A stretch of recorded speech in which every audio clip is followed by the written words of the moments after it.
भी है और अफ्रीका पूरी दुनिया की यूँ समझ लो कि ग्रोथ में बहुत अहम किरदार अदा कर सकता है। अगर इस तरह के देशों को हम अलग थलग रखेंगे तो जाहिर सी बात है, तो मतलब बहुत सारे लोग मिलकर ही एक पेज पर।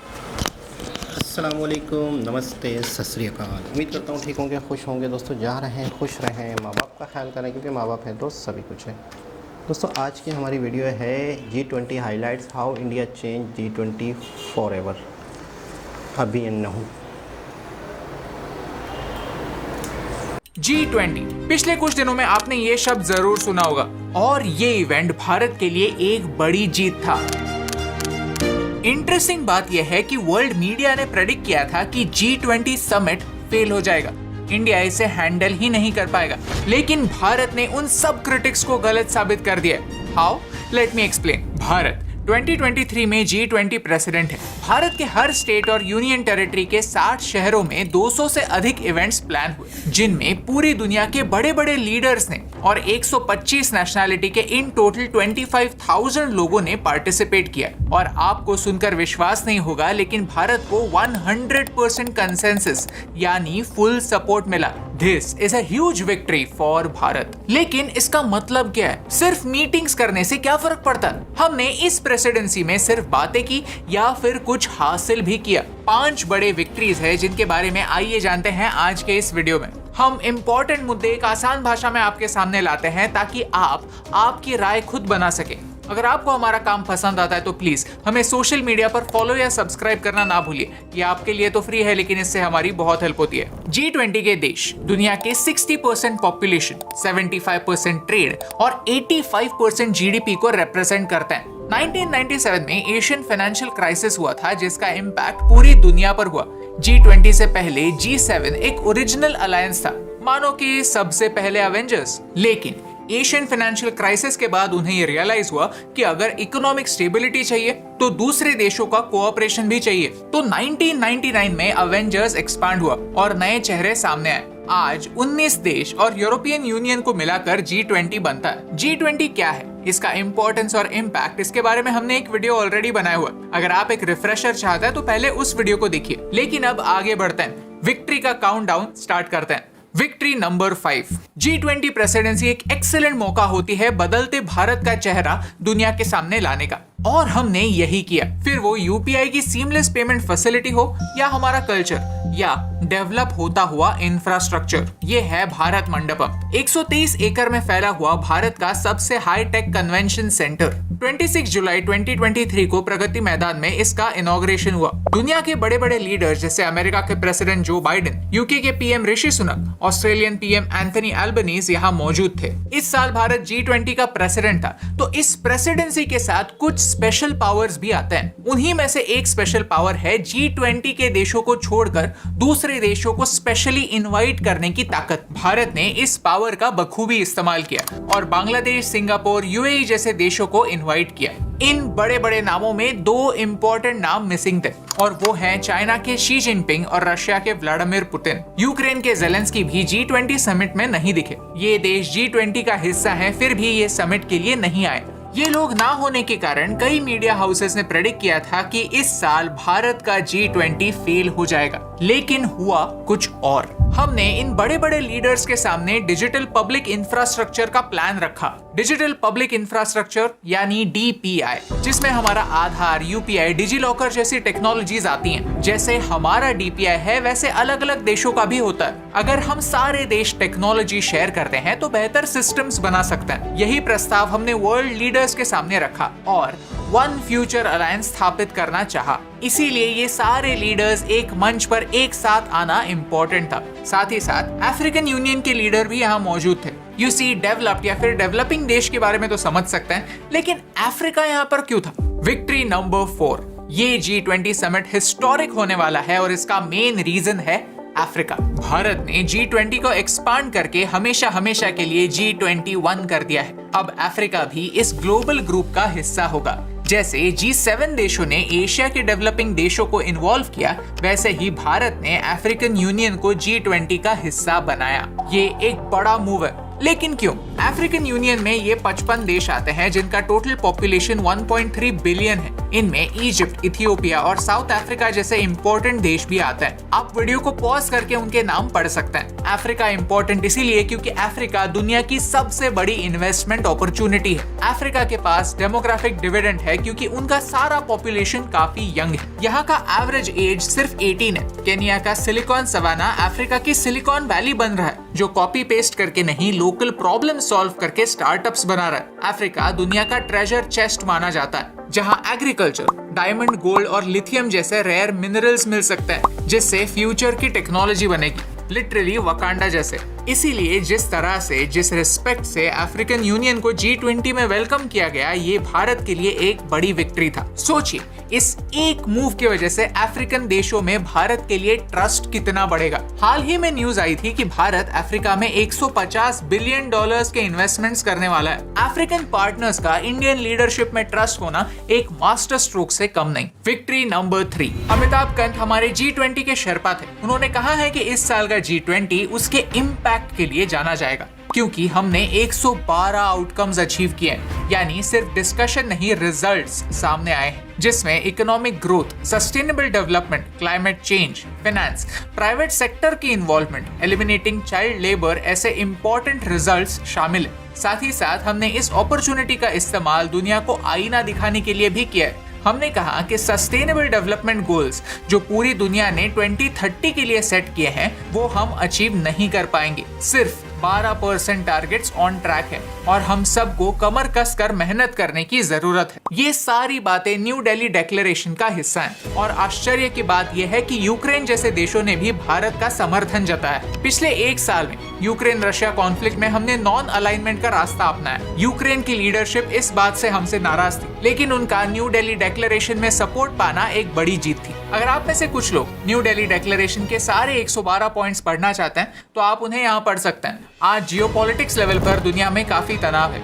यूक्रेन की तरह ताइवान पर भी किसी भी मोमेंट अटैक होने की संभावना है। चाइना के साथ एक नई कोल्ड वॉर शुरू हो सकती है। ऐसे सिचुएशन में G20 में इन सारे मुद्दों पर कंसेंसस पाना भारत के लिए एक बड़ी जीत है। और बात एक दो मुद्दों की नहीं, 112 अलग अलग मुद्दों की हो रही है। विक्ट्री नंबर 2, आपने नोटिस किया होगा कि G20 के इवेंट्स भारत के अलग अलग स्टेट्स, अलग अलग शहरों में हो रहे थे। और इसका मतलब ये है कि अरुणाचल प्रदेश और कश्मीर में भी G20 के इवेंट्स हुए।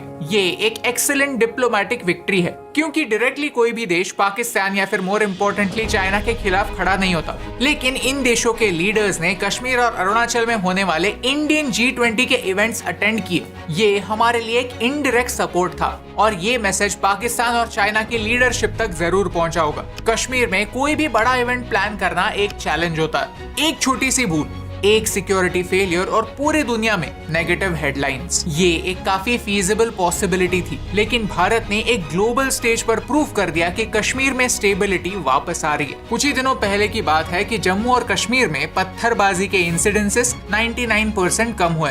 लॉ एंड ऑर्डर लौट रहा है। वैसे ही अरुणाचल में G20 मीटिंग होस्ट करना चाइना के लिए एक इम्पोर्टेंट मैसेज है, क्योंकि चाइना अरुणाचल के बॉर्डर्स पर अपने सेटलमेंट्स बनाता रहता है। उन्होंने हाल ही में एक नया मैप रिलीज किया था, जहां उन्होंने लद्दाख और अरुणाचल को उनके मेनलैंड का हिस्सा बताया था। चाइना के एम्बिशंस के अगेंस्ट एक सॉफ्ट मैसेज वहां पर होने वाली G20 मीटिंग्स थी, लेकिन उनके लिए एक स्ट्रॉन्ग मैसेज भी था, जो हमारी नंबर 1 विक्ट्री है। Victory number 1, India middle east Europe corridor. China का फ्लैगशिप प्रोजेक्ट है बेल्ट एंड रोड इनिशिएटिव, जिससे चाइना एशिया के कई देशों को यूरोप से जोड़ना चाहता है। इसमें चाइना ने already close to $1 trillion invest किए हैं। या तो लो इंटरेस्ट लोन्स दिए हैं या फिर कंस्ट्रक्शन कॉन्ट्रैक्ट शुरू किए हैं। और चाइना की इस स्टेप ने पूरी दुनिया को हिला कर रख दिया। कोविड के समय दुनिया को रियलाइज हुआ कि वो चाइना पर कितना निर्भर है। दुनिया की इकोनॉमी पर डायरेक्टली इंपैक्ट करने के बावजूद कोई भी चाइना का कुछ नहीं बिगाड़ पाया। और इसके 2 मेन रीजंस हैं। एक,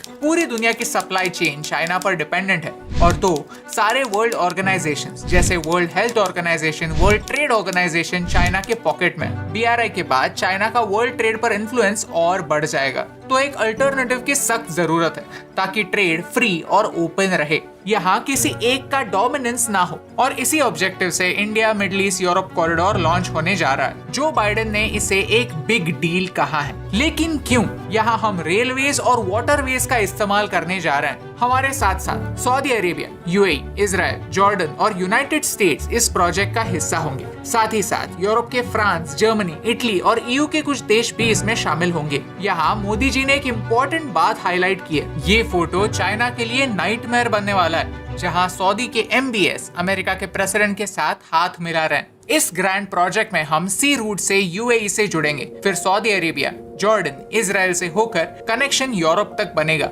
अगले 60 दिनों के अंदर अंदर इसका प्लान बनेगा और एग्जीक्यूट होना भी स्टार्ट हो जाएगा। और ये हम नहीं, खुद अमेरिकन प्रेसिडेंट ने कहा है। ये है भारत का इम्पैक्ट, जो पिछले कुछ महीनों में हुए फॉरेन विजिट्स का नतीजा है। अगला स्टेप यही होगा कि Bharat United Nations security council की परमानेंट मेंबर सीट के लिए बिड करे। एंड आई एम श्योर इस पर फुल फ्लेज काम G20 समिट खत्म होते ही शुरू हो जाएगा। सच तो यही है कि वर्ल्ड हिस्ट्री में 2023 एक इम्पोर्टेंट साल होने वाला है। ये साल इतिहास के पन्नों में इसीलिए याद रखा जाएगा क्योंकि अब भारत ने ग्लोबल साउथ के लीडरशिप की जिम्मेदारी उठाई है। जिन इश्यूज पर बाकी के देश सिर्फ बातें करते हैं या फिर उन्हें इग्नोर कर देते हैं, उन पर भारत ने आवाज उठाई है। यस, G20 के ऑर्गेनाइजेशन में काफी कमियां थी, काफी मिस्टेक्स भी हुई, लेकिन अब एक सवाल आपसे, हमारे व्यूअर्स से, कि क्या हम हमारी रियल अचीवमेंट्स को याद रखेंगे या फिर खुरेद कर कुछ गलतियां ही निकालेंगे? अगर आपको इस वीडियो से कुछ नया सीखने मिला तो हमें सोशल मीडिया पर फॉलो या सब्सक्राइब करना ना भूलिए, क्योंकि भारत बदल रहा है। जो लोग सिर्फ भारत के फेलियर्स को हाईलाइट किया करते थे, वो अब चंद्रयान, आदित्य L1 और G20 की भी बातें कर रहे हैं। ये बदलाव रिफ्रेशिंग है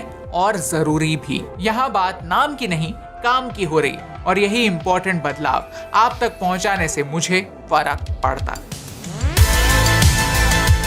हे दोस्तों, thank you so much for watching this video till the end. अगर आपको ये वीडियो अच्छा लगा तो वो लाइक बटन प्रेस कीजिए। ऐसे ही और वीडियोस देखने के लिए चैनल को सब्सक्राइब करना ना भूलिए। बाय द वे, अगर आप हमें सपोर्ट करना चाहते हैं तो आप हमारा ये रेड फॉलोइंग लव टी-शर्ट खरीद सकते हैं, link in the description. Thank you so much for watching, क्योंकि आपके सपोर्ट से हमें फर्क पड़ता है।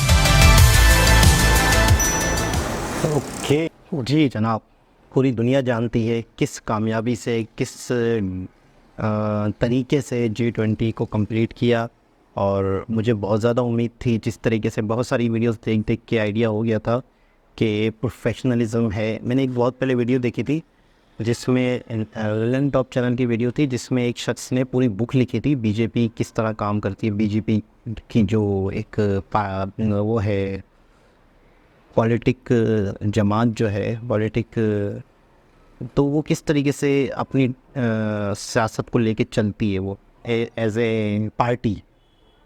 तो बहुत ही ज़्यादा डिसिप्लिन, बहुत ही ज़्यादा ईमानदारी के साथ जिस तरीके से वो काम करते हैं, तो मुझे उससे अंदाज़ा हो गया था कि यार इनका लक्ष्य कंट्री को, सबसे पहले तो देखें कोई भी पार्टी होती है, पॉलिटिशियन पार्टी, पॉलिटिक पार्टी, सबसे पहले तो वो खुद इतनी स्ट्रॉन्ग हो, अपने अंदर जो है मामलात सीधे हो और खर्चे ना हो, बिला वजह के खर्चे ना हो, लोगों को सहूलतें दी जा रही हैं, पार्टी के मेंबर हैं, MNA हैं, MPAs हैं, तो वो तो जाहिर सी बात है। फिर क्या होता है कि आपके सारे फंड जो पार्टी के होते हैं वो आपके लग्जरियस में, गाड़ियों में, इन्हीं चीज़ों में ज़ाया हो रहते हैं, होटलिंग में, खाने पीने में।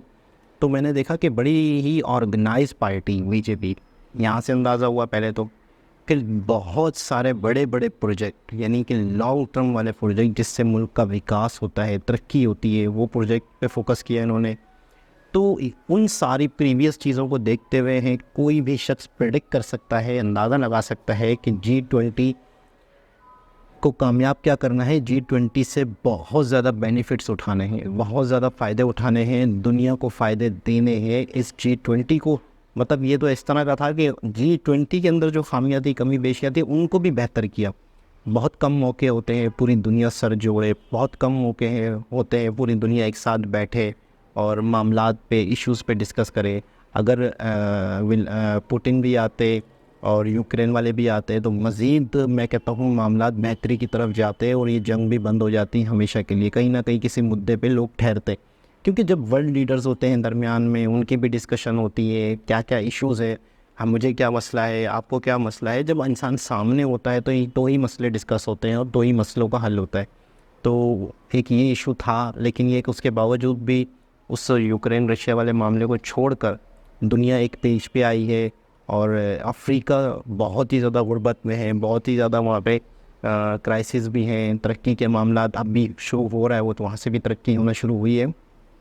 तो अफ्रीका एक बहुत बड़ी मार्केट है, अफ्रीका एक बहुत बड़ी मार्केट भी है और अफ्रीका पूरी दुनिया की यूँ समझ लो कि ग्रोथ में बहुत अहम किरदार अदा कर सकता है। अगर इस तरह के देशों को हम अलग थलग रखेंगे तो जाहिर सी बात है, तो मतलब बहुत सारे लोग मिलकर ही एक पेज पर होंगे, एक ही सोच रखेंगे, एक ही उनका लक्ष्य होगा, दुनिया से गुर्बत को ख़त्म करना, दुनिया के मामलात को बेहतर करना, दुनिया में वॉर्स ना हो, एक दूसरे से अंडरस्टैंडिंग हो, एक वर्ल्ड एक जो पूरे वर्ल्ड है वो एक घर की तरह है। अगर ये सब सोचेंगे समझेंगे तो ही मुल्क की कंट्री की पूरी मुल्क की पूरी दुनिया की तरक्की होगी।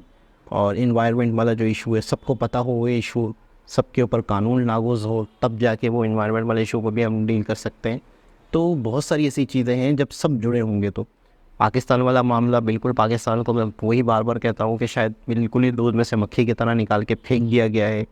पाकिस्तान को यूँ समझ लो कि ये बहुत बड़ी एक इंसल्ट वाली बात है कि पाकिस्तान इसमें नहीं था, जहाँ अफ्रीका के इतने देश भी शामिल हो गए, जहाँ पे बांग्लादेश भी शामिल हो गया। और ना G20 का हिस्सा ना होते हुए भी सिंगापुर, बहुत सारे देश शामिल हो गए, तो वहाँ पर कहीं ना कहीं पाकिस्तान को भी होना चाहिए था।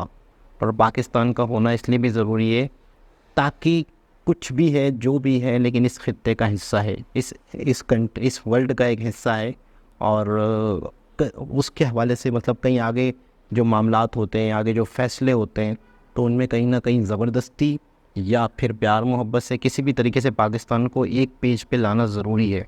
लेकिन ये कि पाकिस्तान यूँ समझ लो कि एक चालू पुर्ज़े की तरह दुनिया का हिस्सा बना हुआ है। चालू पुर्ज़ा के कहीं पर भी फिट कर दिया जाए, इससे कोई भी काम ले लिया जाए, थोड़ा सा इसका मुंह भर दिया जाए तो वो सब कुछ करने को तैयार हो जाता है। तो दुनिया ने भी मुझे लगता है कि एक मोहल्ले के मस्ताने की तरह, मोहल्ले के एक जुगाड़ी बंदे की तरह पाकिस्तान को छोड़ा हुआ है। मुझे कभी कभी ऐसा लगता है, जिस तरीके से मैंने बहुत सारी वीडियोस देखी जिसमें मुझे ये अंदाज़ा हुआ, जिस तरीके से हमारी इकनॉमी का 32% हिस्सा टोटल डोनेशन पे और फंडिंग से आता है, तो फिर क्या बचता है। तो बहुत बहुत मुबारक हो सबसे पहले तो मोदी जी और मोदी जी की टीम को और सारे इंडियंस को कि G20 से जो बेनिफिट्स उठाने थे या जो बेनिफिट आएंगे, इसके जो असरात हैं वो वक्त के साथ साथ आएंगे, पता चलेगा। दोबारा किसी और सबसे मुलाकात होगी, जब तक के लिए अल्लाह हाफ़िज़।